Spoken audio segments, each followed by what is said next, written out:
It's Wednesday, August 24th, and you are listening to the College Football Daily. I'm Brennan Marcello. Nebraska opens up the college football season in week 0 against Northwestern, a team that it demolished last season, but the Huskers move into yet another year of a lot of people consider make or break for head coach Scott Frost, who enters this year with a 15-29 record, and last season was 3-9. 8 of those games, our losses, were by one possession, an FBS record. The pressure is on, and there is nothing more important in week 0 than Nebraska against Northwestern in Dublin, Ireland. To talk about that game and just the big year that this is for the Nebraska Cornhuskers, we bring on Brian Christopherson of Husker247. Brian, I think everybody knows this is a critical year for the Scott Frost era, but what does this year mean as far as just the future of Nebraska football? Yeah, I mean, Scott Frost is 15-29 as Nebraska's head coach. So let's be honest, not many guys would still be around with that record. He's had a long runway, but we're now to that point where everybody, I think, sort of nods their head in agreement. It's now time, or it's not happening, And so last year, you mentioned the 3-9 season. They played a week 0 game against Illinois on the road, and there was a lot of pressure. Everybody was saying, "Oh, you got to handle your business, or this could be it." And they played uptight, and they lost Illinois. And there was basically a rain cloud over Lincoln, Nebraska, before the rest of college football had even started, and it just kind of hung over the whole season.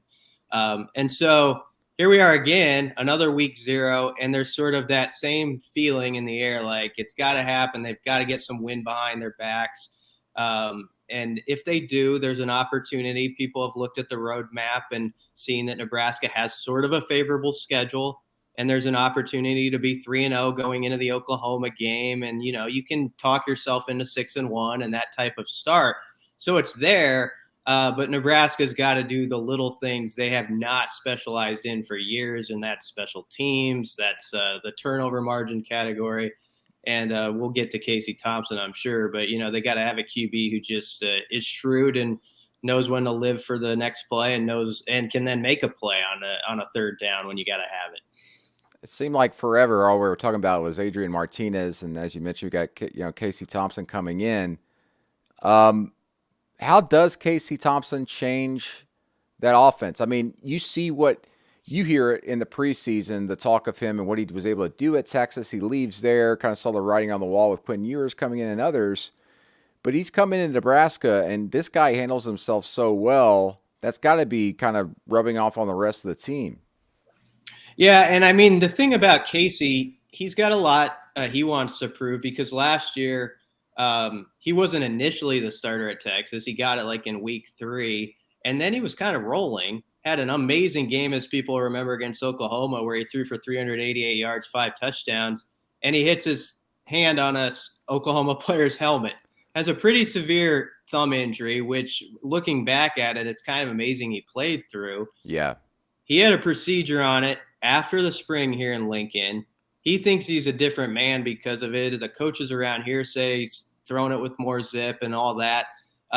But you're right. To your question, he does bring he's been in front of he's had the 12 cameras aimed at him. He's used to fielding the post-game questions at a big-time program where there's a lot of expectations. And so I think last year's experience at Texas, even though it didn't go well for them win-loss wise, was pretty valuable for him individually.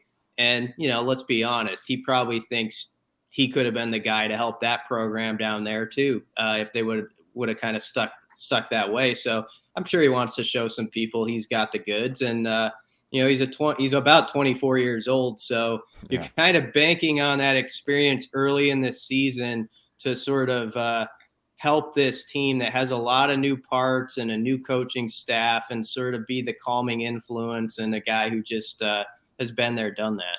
Yeah, a lot of turnover on the offensive staff after last season, and really during the season near the end of the year. You bring in Casey Thompson, as we mentioned, but also I wonder, what does he have to work with offensively? Is the offensive line going to be able to hold up and be consistent enough? What's going on at running back? And then the receivers, there certainly does seem to be some talent there.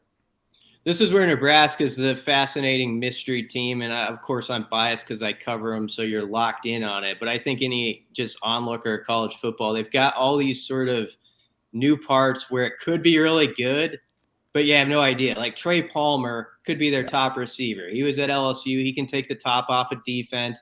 He's one of those guys who he's kind of stuck behind like the great receivers that LSU had, your Justin Jeffersons, and 4 or 5 NFL guys. So he wants to show what he can do. And Casey Thompson said he compares him to Xavier Worthy at Texas, which is quite high praise. Yeah, he said he has the same speed caliber, even was a little faster. That'd be an interesting race. We'd see about that. But Marcus Washington, coming from Texas, another guy like that is probably Nebraska's second wide receiver. Running back, they've got like 3 or 4 guys they really like, maybe even more than that. But sort of that bit of skepticism that creeps in is, do you have that RB1? Do you have that guy who, when the chips are down, Big Ten play, late October, early November, 8 minutes left, you can lean on him for 5-6 carries and he's going to get it done. A guy like Anthony Grant, I'll mention him because some listeners might recognize him. He started his career at Florida State, went through the JUCO route. He could be one of the leading running backs. So that's why this team's so interesting. But with the offensive line, there's a lot of kind of different parts there. There's 2 6-year seniors on the interior, but then they've got a young guy at left tackle and Teddy Prohaska. Bryce Benhart was kind of a big-time recruit, has been inconsistent, but they need him to be solid at right tackle. And so the big question always around Husker football is, can you get back to the days where you're not running your QB like they were all the time with Adrian Martinez, but you're handing it to the I-back, you're getting 4 or 5 yards, and then that grows as the game goes on. That's been a missing ingredient for a while here, and I think they're hoping that that sort of materializes with the new pieces. Defensively, quite a few. Team captain. Pretty much every team captain's a defensive guy. Is that the strength this year, or is that just kind of where the leadership is? That's if you had asked me about Nebraska's defense in the spring, I would have said not a good feel. Their defensive line at that time was very thin to me, but since then they've added O'Shawn Mathis out of TCU, one of the better players I think that was available in the portal, who had 15.5 sacks during his TCU career. Devin Drew is just a solid guy who came up from Texas Tech. He was a late camp arrival, but he's here. Stephon Wynn was a guy in the interior of the D-line who was at Alabama. So, again, a lot of portal guys. Tommy Hill, for those who follow the recruiting close, a cornerback, 4-star guy who was at Arizona State. I think as they've sort of went through camp, they can be better than I anticipated like 4 months ago. And the reason I give them a shot is I think they have their best pass rushing presence they've had in a few years because of O'Shawn Mathis, but not just him, because of Caleb Tanner, one of those captains, Garrett Nelson, who I think you probably talked to at Big Ten Media Days and is just sort of one of those Captain Red Bull guys who seems like he's always had, a 6-pack in the morning of that. I think those guys can get some heat on the QB, and ideally for Nebraska, maybe they cause some turnovers and are a more opportunistic defense than they've been. Last year, all those close losses, it's incredible, heartbreaking. And, you mentioned at Big Ten Media Day, I was talking to the players about how, I think even Nelson told me that. I said, what was it like every Saturday? And he said, it's like getting kicked in the balls every Saturday. Because of the way they lost. It was heartbreaking. And I remember particularly the Michigan game. That could have been such a huge moment for the program. But how do you turn that, even half of those games, into victories? Because you do that, Nebraska is a 7-win team last year, potentially. Maybe even better. Was that program in Nebraska last year capable of being maybe an 8-win or 9-win team? What went wrong, and does that translate into this year? Are they able to transfer that into maybe an 8-win team this season? You'll see some people set like an over-under on Nebraska at like 7.5 wins, and some who are driving by will be like, how the heck? They were 3-9 last year. The reason is Their metrics last year in almost all categories would suggest they were more like a 6 or 7 win team, probably. I mean, let's take the Michigan State game. It was really, I think, a game that sort of propelled the Spartans last year, kind of earlier in the season. Nebraska dominated the second half. Michigan State had like 12 yards of offense, didn't get a first down, and Nebraska punted the ball the wrong way from their coverage, and the guy, runs like he's in the park 60 yards for a touchdown, ties the game with 5 minutes left, and they lose in overtime despite not giving up a first down in the second half. I mean, just sort of mind-boggling stuff you've like never seen covering a team would happen to them, and it was always something different.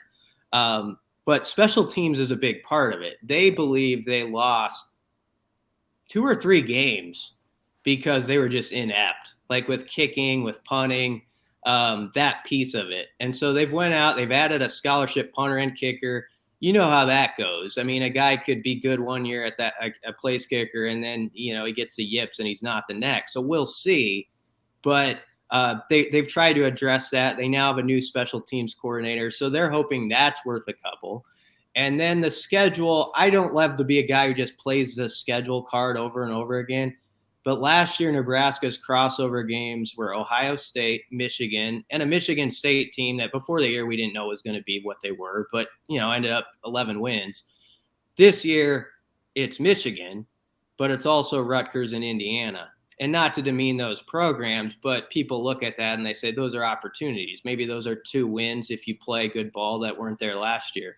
And so when you stack kind of a couple different pieces together, and if you think you get more consistent QB play as far as not turning it over as much in key moments, that's why some people will talk themselves into, and it's not the most unreasonable thing that this team that won 3 games could be like a 7 or 8 win or whatever team this year. So that's sort of the, a summary of why people might be confused when they see an over-under on Nebraska, but that's why it is what it is. Yeah, you're exactly right. And it's just crazy. You watch some of those games and just how Nebraska lost them. It was mind-boggling. It was almost as like the college football gods are up there like, let's just watch this one game, Nebraska, when they play, and let's throw every bad luck item we can at them until something goes wrong. So this is a team, I mean, you just look on paper, not to get like buried in the weeds, but they should be 3-0 going into OU. Well, let's face it. So can they beat OU? It's in Lincoln. It's a big noon kickoff. Can they beat the Sooners? I'm not just going to like pick Nebraska here right now, but I would say one thing that could work for them if they handle Northwestern, and I know Northwestern stunk last year, but Pat Fitzgerald sometimes you don't know what's going on over there, and all of a sudden this team that's picked last wins like 7 games or something. So I think Nebraska's on guard for that game, and they know that it's going to swing the mood dramatically one way or the other. But if they take care of that, they play North Dakota at home the next week and Georgia Southern. And so, yes, there's a very good chance they could be 3-0. I think the case to be made that they could push OU. Last year they did. I mean, last year in Norman, everybody thought going in they were going to get a boat race. And Nebraska's defense shut them down for the first half.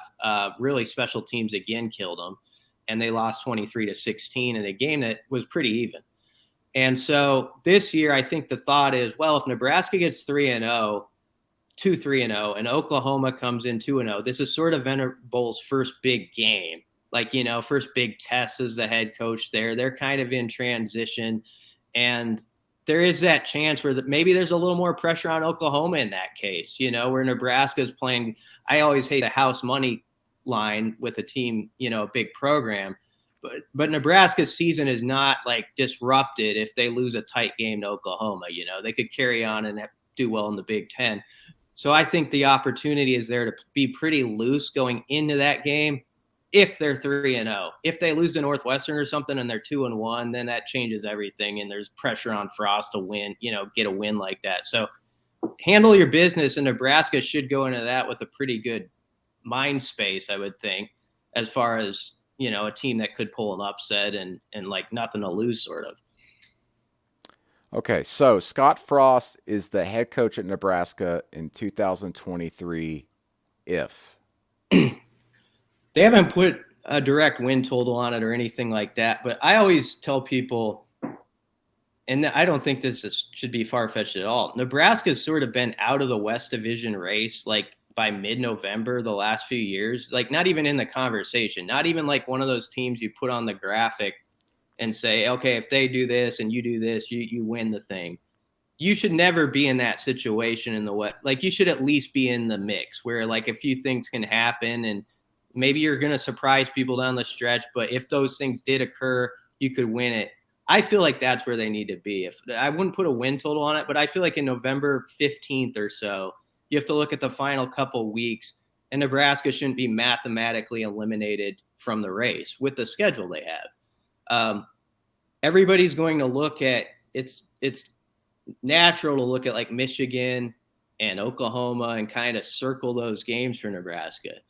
The key games are going to be Indiana, October 1st, Rutgers, October 7th. Purdue is like one of those, if you want two dark horse teams on October 15th, like someone kind of puts their head out and says, we're in this race too.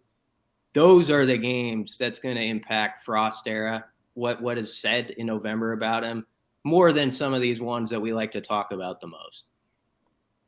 Nebraska is one of the more intriguing teams in all of college football this season. Make sure you go to Husker247 to keep tabs with them. And, of course, Nebraska and Northwestern take center stage here in Week 0 at 12:30 Eastern Time on Fox as we open up the college football season on Saturday. For our producer, Lance Glenn, I'm Brendan Marcello.